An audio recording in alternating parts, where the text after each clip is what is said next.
Alright, we're back. Welcome to part 2 of my epic witchy haul. This is the witchy and pagany half of the haul. The first half is more about health and beauty. So yeah, I think I'm going to start with these crystals that you see here. This I think I've shown on the channel. But this is a beautiful piece of fluorite. Toward the end of the summer and into August and September, I really started working with fluorite and focusing on the energy of fluorite. This is a beautiful piece. I don't know if you'll be able to see kind of the different layers in it. This is beautiful, soft, mossy, minty green color. And fluorite to me is all about discernment and it's mental clarity. So I've had a piece of this on my desk and a piece on my altar to help me kind of focus and get my exams underway and everything kind of under control when it comes to getting back on the horse and getting shit done for my PhD. So fluorite is great.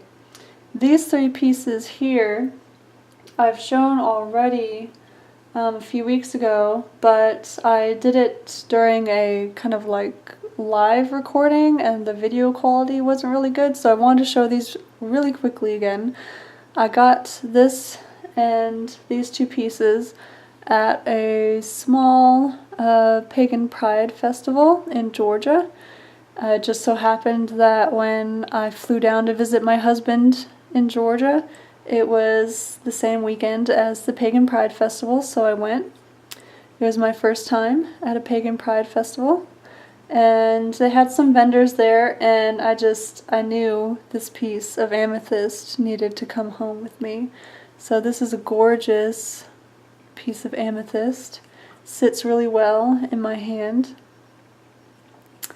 and it lives on my desk to bring some peace and tranquility while I do some work at my desk. This guy also needed to come home with me. This is a piece of clear quartz. Has a little buddy hanging out here, as you can kind of see. And this guy also has very masculine feeling.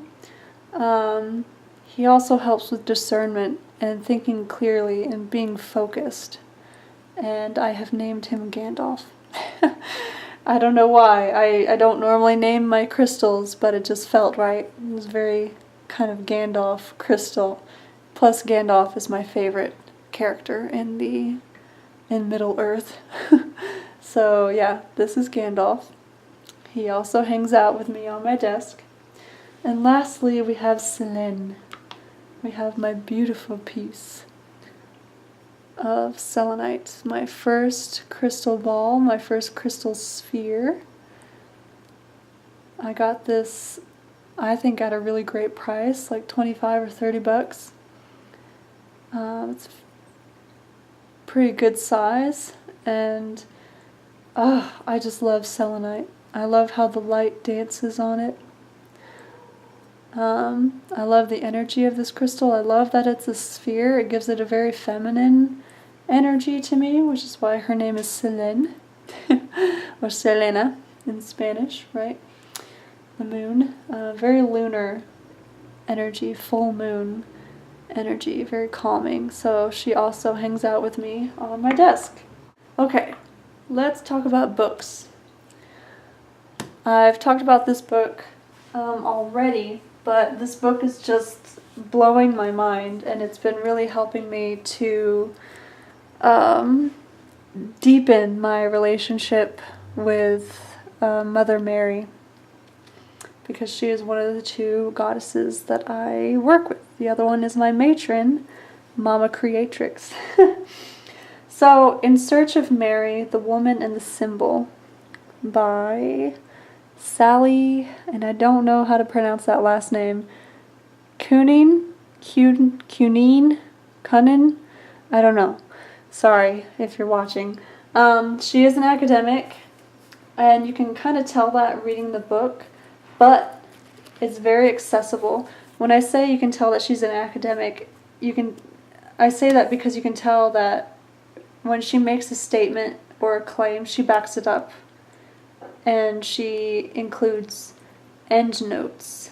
And she includes, let's see, in the back there's an index, but there's also a bibliography, which is great. Which is just fascinating. I don't know where the shadow... Oh, the shadow is coming from the legs of the tripod. Sorry, guys. I'm filming at night. The lighting is not going to be ideal. So now it's 12th century Europe, so she's kind of moving forward chronologically, and she even includes different artwork. There's a little part in the middle of different representations and imaginings of Mary. So I highly recommend this book. I haven't even finished it, and I highly recommend it. I will definitely be making a review of this book once I finish it. So, I just started reading yesterday Moonology, because I'm very interested in working more consciously with the phases of the moon and working on manifestation and that kind of stuff. So I just started reading this. I'm only just started chapter 2. So far, so good. So I'm excited to get more time with this book, and it's by Yasmin Boland, or Jasmine Boland. I don't know how she says her name, but Moonology. And this was a recommendation that Arwen made on her channel for kind of an intro to astrology. This is Astrology for Yourself, a workbook for personal transformation, how to understand and interpret your own birth chart, by Douglas Block and Demetra George. So I really love that this book, I mean, it's huge because it really is a workbook. There's lots of information here. It starts at the very beginning. There's journal entry sections. Maybe if I zoom in here, this will help. There we go. There's just, the very basics about your birth chart, the cardinal signs, like the very basics of astrology. But then as you go through, it gets more specific. Like this is the section on Pluto. So I interpret Pluto in my birth chart. So Pluto is in the sign of blah, blah, blah. Like what really does Pluto mean in your chart? There we go, that's better. And then there's practice birth charts. Just loads and loads of information that I'm really excited about. It even goes into, I believe, like what the different angles and stuff mean, which is something that I know nothing about. So yeah, I'm really excited to get into this book. I don't know when I'm going to, have time to get into it, but at least I have it, and I can leaf through it until I can really, find time to dedicate for it. But yeah, so far I'm really impressed just with the setup of the book. So once I finally have time, and I'll go through it, work through it, learn about my own birth chart, and I'll put up a review. This is also something that I showed in a previous video, but again the video quality sucked. This is the Rumi Oracle, which I got for myself a few weeks ago. It is a beautiful, beautiful oracle deck. I pulled the Sacred Soul Sister card today. But it's based on the poetry of Rumi. And I'm not going to get too deep into it. But the artwork was made by, well, the artist, what was his name?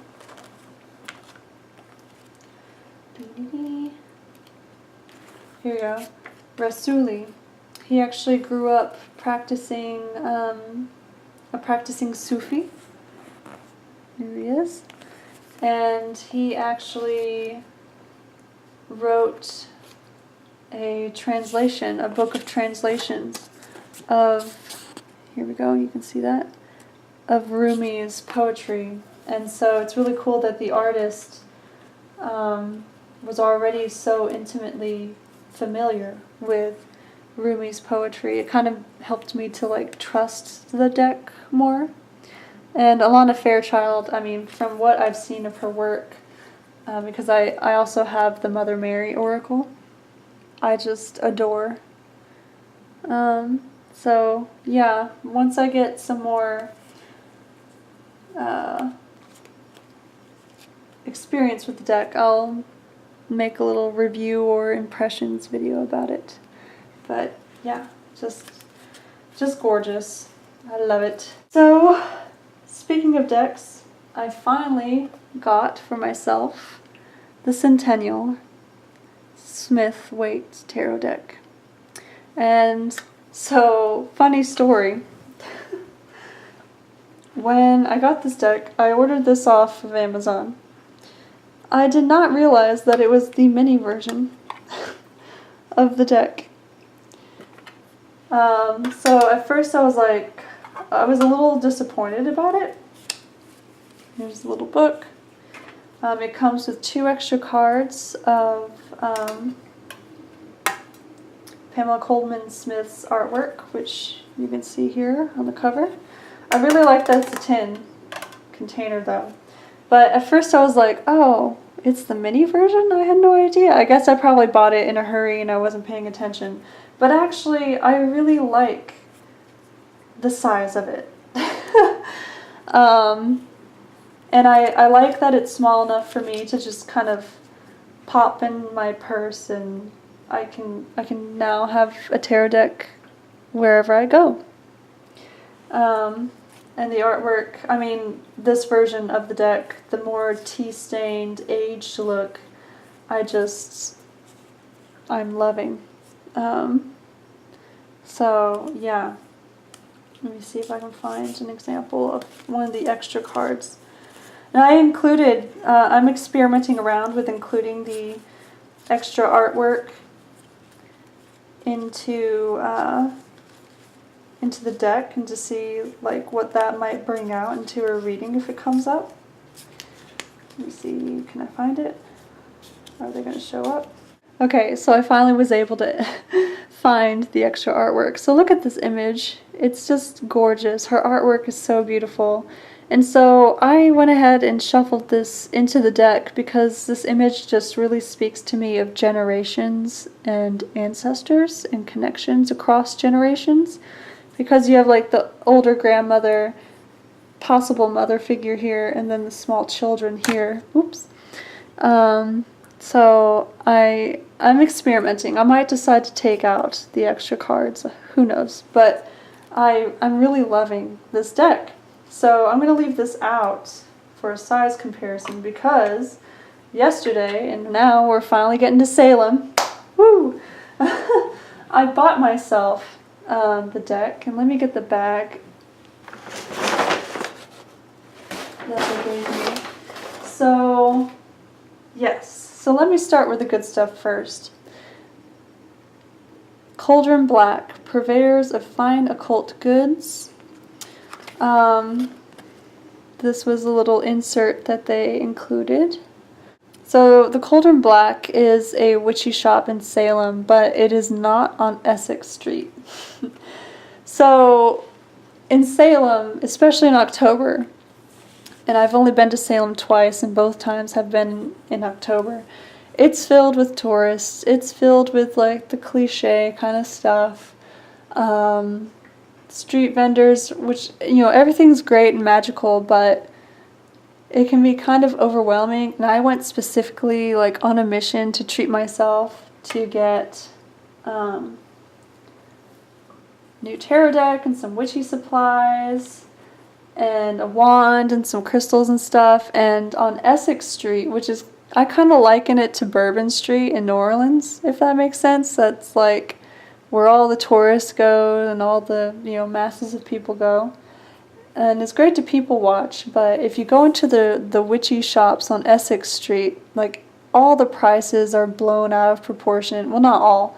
I guess specifically talking about tarot cards, like, I saw just the yellow box Rider-Waite-Smith being sold for like $30 or $35. That's just ridiculous to me. That's way overpriced. And I understand, like, if you have a physical shop, you know, you need the prices to be set at a certain level so that you can, like, pay the rent for the shop and stuff, but I don't know. I'm just not willing to spend $30 for a yellow box Rider-Waite-Smith, or even the Thoth Tarot, or Toth, however you say it. I saw them trying to sell it for, like, just the US Games version for like $40.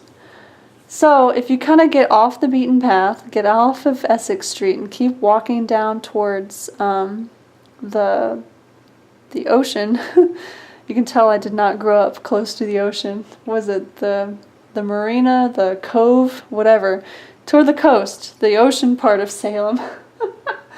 There are more witchy shops down that way, and the Cauldron Black is one of them, and they specifically advertise themselves as being witch-owned and operated, which I appreciate. And it was a lovely little shop, and I found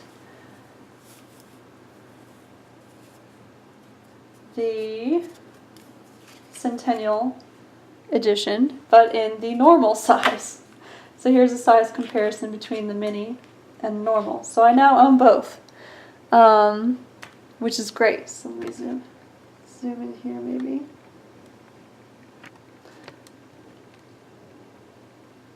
Alright, there we go. So this was the card that I pulled for today. I've just been playing around with the deck. I haven't officially consecrated any of these new things. I'm waiting till the new moon on Thursday to do that. But yeah, I'm really, really pleased with the Centennial edition. I love that the cards aren't so sticky and they're more matte. And again, just like with the mini deck, I went ahead and whoops, included, let's see what jumped out, the Devil, the Eight of Cups, and the Queen of Swords. That's interesting.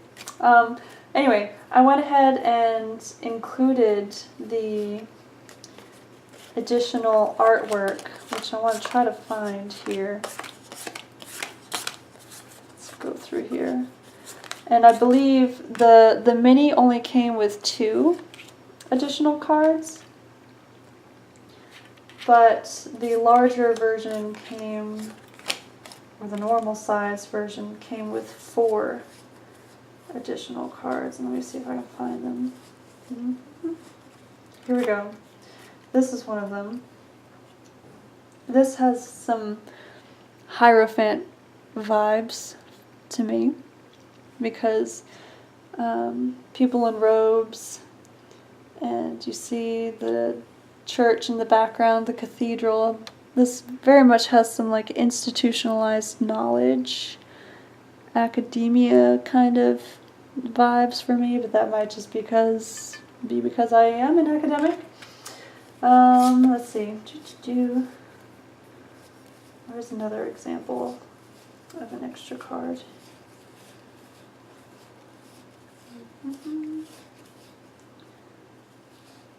Here we go. Oh. So this has definitely generational mother and child kind of energy to it.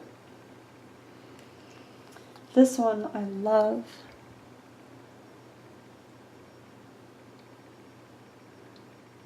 The dream world, the subconscious. I love it. And then lastly, this is definitely a Soul Sisters kind of vibe for me. So yeah, I went ahead and included them into the deck. I think it's kind of fun to have extra cards. I'm interested to see how they play out in the reading once I do a more formal ritual to consecrate the deck. But yeah, I now have the mini and the larger version. of the Centennial. And that same shop, the Cauldron Black, had these, let me zoom out here, oops, had these great, just very simple velvety tarot bags. So I got 3. In the blue one, I'm keeping my Centennial Rider-Waite-Smith. And I got a green one, where I'm keeping my Green Witch Tarot. And of course, in the black one, we have the Mary L Tarot, my favorite. So yeah, and those bags were only like $7 or $8 each, which I think was a fair price. I saw them being sold for like $10 each in other places. So yeah, I got 3 of those. I got my Rider-Waite-Smith. And it's been a really long time since I've worked with the Rider-Waite-Smith deck and images. It's been probably close to a year. I've just been using the Tarot Apocalypsis, the Mary L, the Green Witch Tarot. So I feel like it's time to get back into the Rider-Waite, and I'm so glad that the Centennial Edition is so beautiful.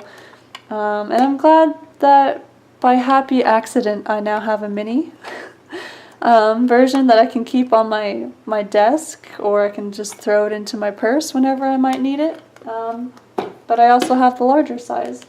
So yeah, check out the Cauldron Black. The witches in there seemed pretty legit. They seemed very nice. They're very helpful. And it's a witch-owned and operated store in Salem. Not on Essex Street, away from the tourists. However, on Essex Street, there was a really great crystal shop called the Village Silversmith, and you can't miss it because in their storefront window they had the largest piece of labradorite I have ever seen. It was a sphere. I swear, it was somewhere between the size of a basketball and a beach ball. It was huge. But they had a really great crystal collection, crystal and jewelry collection. And I just got lost in that store. And they also had really great fossils.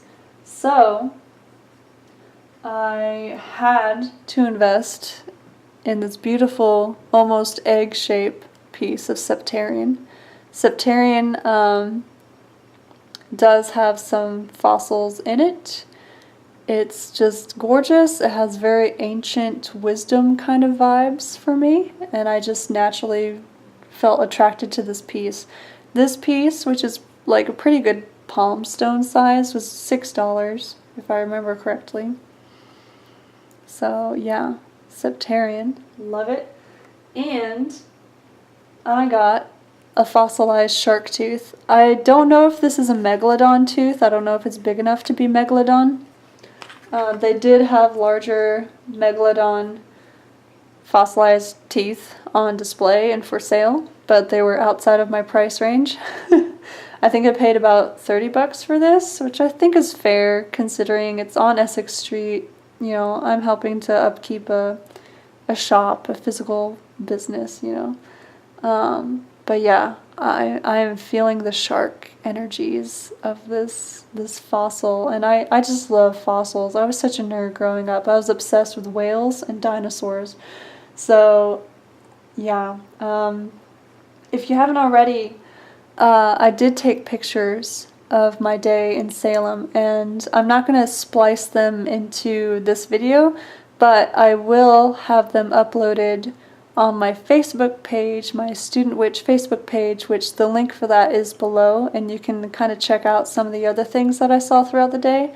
And in that same shop, in this shop, with the fossils, like they had your usual fossils of like fish and stone and trilobites and shark teeth, but they also had a hadrosaur egg, like a giant fossilized dinosaur egg in the shop.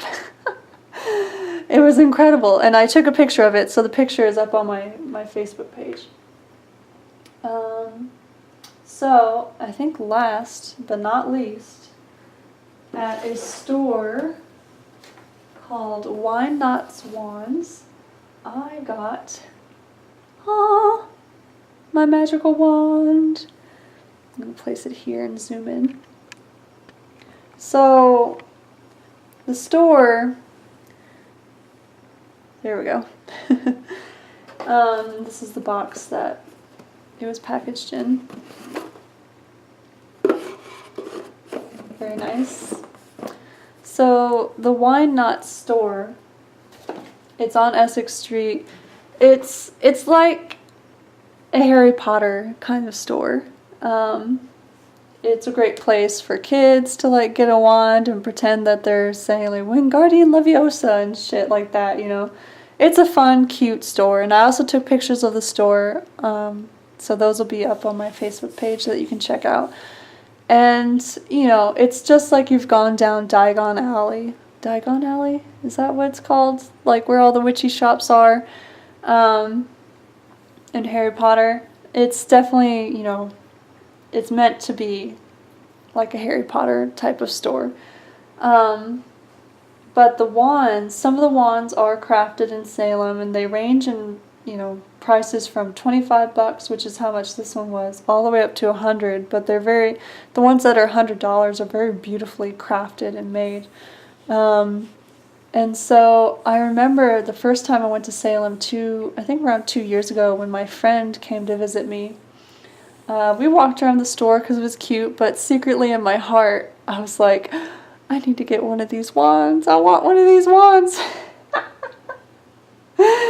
And so I've been dreaming of the day that I could go back and like be full on witch and just like buy crystals and tarot decks and, you know, a wand. Because I'm still kind of in the witchy closet with that friend, so I couldn't like be full-blown witch that day that we went. So yesterday when I went, my mission was at least to get this wand. I had in my mind the idea to get a wand made of elder, but in the store, most of the wands are made of like either one of two woods. There's West Indian oak, I believe, if I remember correctly, and they have in West Indian oak, they have wands that look like the Elder Wand from Harry Potter. Those were $30, but for $25, they had rock maple or hard maple.